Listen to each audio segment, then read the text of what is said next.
होलाष्टक के ही दिन भगवान शंकर ने काम का दहन किया था। इसी समय से लेकर के होलिका दहन तक हिरण्यकश्यप ने भगवान विष्णु के भक्त प्रहलाद को बहुत सारी यातनाएं दी थी। इसी समय पर उनको अग्नि में जलाया, तेल में तला और न जाने कितनी ही प्रकार की यातनाओं से ग्रसित किया था।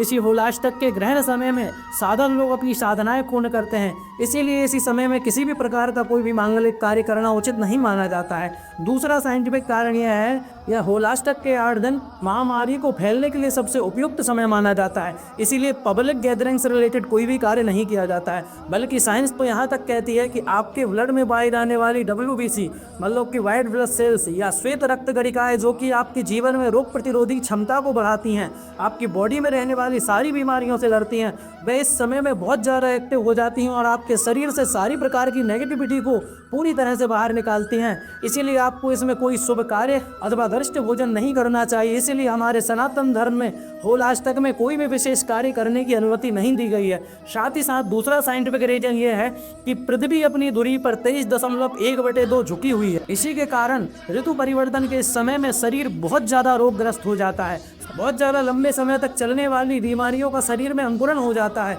इन्हीं चीज़ों से बचने के लिए हमारे सनातन धर्म में पब्लिक गैदरिंग अथवा इकट्ठे होने से जुड़े हुए सारे कार्य होलाष्टक में वर्जित माने जाते हैं। विशेषकर होलाष्टक में पूजन पाठ, व्रत, त्योहार इत्यादि का किसी भी प्रकार से कोई अवलोकन नहीं करना चाहिए। आशा करता हूँ कि अब आपको समझ में आ गया होगा कि होलाष्टक के इन 8 दिनों में कोई भी शुभ कार्य क्यों नहीं किया जाता है। श्री भाष्यम वंदे।